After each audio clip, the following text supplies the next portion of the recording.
ବାପା ମା ବେଶୀ ଛୋଟ ରଖିଲେ ଗାଳି କରନ୍ତି ଆପଣ କଣ କରନ୍ତି? ନା ବାପା ମା କଣ ଜାଣିନାହାନ୍ତି ଯେ ଆଜିକାଲି ଯୁଗ ବଦଳିଛି ବାପା ମା ଏଥିରେ ମାନେ ଜାଣିପାରୁଛନ୍ତି ସବୁ। ଚେଞ୍ଜି ଭିତରେ ଆପଣଙ୍କୁ ପସନ୍ଦ? ହଁ ହଁ ଜାଣିପାରୁଛନ୍ତି କି ସେଥିରେ ଆଉ ସନ୍ଦେହ ନାହିଁ। ସମସ୍ତେ ଜାଣୁଛନ୍ତି ଓଡିଶାର ଦର୍ଶକ ମାନେ ସମସ୍ତେ ଜାଣିଗଲେଣି ଯେ ତାର ଗୋଟେ ହେୟାର ଷ୍ଟାଇଲ ଟା ସେମିତି ସେ ଷ୍ଟାଇଲ ଟା ଆରମ୍ଭରୁ କରିଛି। ମୁଁ ଯେ ଆଜି ଗୋଟେ କାଲି ଗୋଟେ କି ରଙ୍ଗ ରଙ୍ଗିଲେ ସେ ଗୋଟେ ଷ୍ଟାଇଲ ସେ ଆଗରୁ ଅଛି ଯାହା ରହିଛି ରହିବ। ଯେତିକି ଦିନ ଥିବ ଛୁଟି ସେ ରହିବ। କେମିତି ଦେଖୁଛନ୍ତି ଯାତ୍ରା ଇଣ୍ଡଷ୍ଟ୍ରି ଆଗକୁ ଭବିଷ୍ୟତ କେମିତି ରହିଛି? କାହିଁକିନା ବଲିଉଡ ଷ୍ଟାର ଆସିଲେ, ୟୁଟ୍ୟୁବର ମାନେ ପଶିଲେ, ତ କୋଟି କୋଟି ଟଙ୍କା ଯାତ୍ରାରେ ଖେଳୁଛି। ଖେଳୁ ଯାତ୍ରା ଆଗକୁ ଯାଇଛି। ମୋ ମତରେ ଯାତ୍ରା ବହୁତ ଡେଭଲପ କରିଛି, ବହୁତ ଆଗକୁ ଯାଇଛି।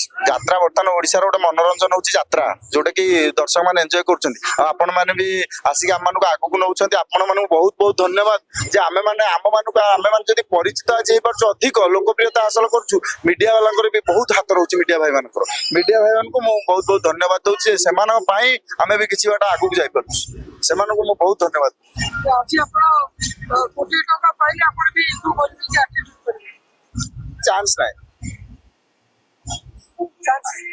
ଡାଇଲଗ ରହିଛି ଆକର୍ଷଣୀୟ ଡାଇଲଗ ଆମର ଅଛି ତ ସବୁ ନାଟକର, ବାଘା ନାଟକର ଏଇ ନାଟକରେ ଆମର ତ ଏବେ ନାଟକ ଟିକେ କଞ୍ଚା ଅଛି, ତଥାପି ଏଇ ନାଟକର ଗୋଟେ ବାଘା ନାଟକର ଗୋଟେ କମେଡି ଡାଇଲଗ କହିଦେଇଛି।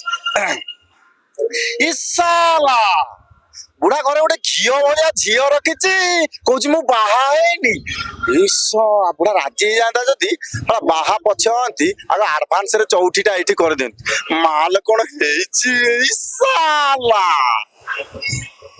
ଇଚ୍ଛା ହୁଏ ନିଜେ ଭାଇରାଲ କଳାକାର ଭାଇରାଲ ପଇସା କମେଇବା? କେବେ ବି ଇଚ୍ଛା ହେଇନି। ଭଲ କଳାକାରଟା ହବା ପାଇଁ ଇଚ୍ଛା ହେଇଛି, ଭାଇରାଲ କଳାକାର ହବା ପାଇଁ ଇଚ୍ଛା ନାହିଁ। ଭାଇରାଲ କଣ ବି ମୁଁ ଜାଣିପାରୁନି। ଆପଣ ଜାଣିପାରିବେ ଭାଇରାଲ ଏ ଯୋଉ ମାନେ ସବୁ ମୋବାଇଲ ଯୋଉ ଇଏ ହଉଛି ତ, ଯିଏ ପରିଶ୍ରମ କରୁଛି ନିଶ୍ଚୟ ଯିଏ ଭଲ କରୁଛି ସେ ଭାଇରାଲ ହଉଛି, ଏଥିରେ ସନ୍ଦେହ ନାହିଁ। ଖାଲି ଯେ ଶୁଖିଲାରେ କେହି ଭାଇରାଲ ହଉନାହାନ୍ତି, ଯିଏ କରିପାରୁଛି ଯିଏ କାମ କରୁଛି ସେ ଭାଇରାଲ ହଉଛି, ଏଥିରେ କିଛି କଥା ନାହିଁ। ଯାତ୍ରା କରିବା ଭିତରେ କୋଉ ମାଲିକ ବେଶୀ ଭଲ ଲାଗେ? ମାଲିକ ତ ମୁଁ ଏବେ ମୋର ପ୍ରଥମ ମାଲିକ ଥିଲେ ଯାତ୍ରାରେ ଆମର ଯୋଉ ପାଣି କୋଇଲି ଟୁକୁନା ବାବୁ ଆଉ ଦେବ ବାବୁ, ସେ ଥିଲେ ମୋର ଗୋଟେ ପ୍ରଥମ ମାଲିକ। ତାପରେ ସତ୍ୟ ବାବୁ ଆଉ ମାଲିକ କଳିଙ୍ଗ ମାଲିକ ଭଲ। ଆମର ଏଠି ସୁନିଲ ବାବୁ ବହୁତ ଭଲ। ଆଉ ନାଇଁ ନାଇଁ ଯେତିକି ଦିନ ମୋ ଯେହେତୁ ଅଛନ୍ତି ବୋଲି ନୁହଁ, ମୁଁ ଆସିଛି, ମତେ ଯେତିକି ଦିନ ଭଲ ଲାଗୁଛି ଭଲ କହିବା। ଯେହେତୁ ଆମେ ଅନୁଷ୍ଠାନରେ ଅଛୁ, ଆମ ମାଲିକ ସିଏ ଆମକୁ ଦାନା ପାଣି ଦଉଛନ୍ତି, ଆଉ ଆମର ସବୁ ଦୁଃଖ ସୁଖ ବୁଝୁଛନ୍ତି, ଆଉ କୌଣସି ଅସୁବିଧା କରିନାହାନ୍ତି, ତ ଭଲଟାକୁ ଭଲ କହିବୁ।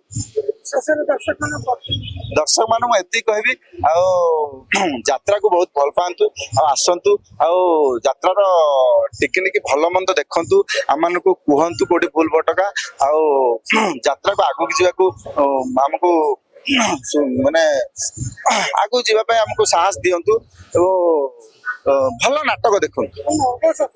ନା ନର୍ଭସ କିଛି ନାହିଁ, ଆଉ ନାଟକ ପାଇଁ ଟିକେ ନର୍ଭସ ଅଛି, ସେମିତି କିଛି ନାହିଁ।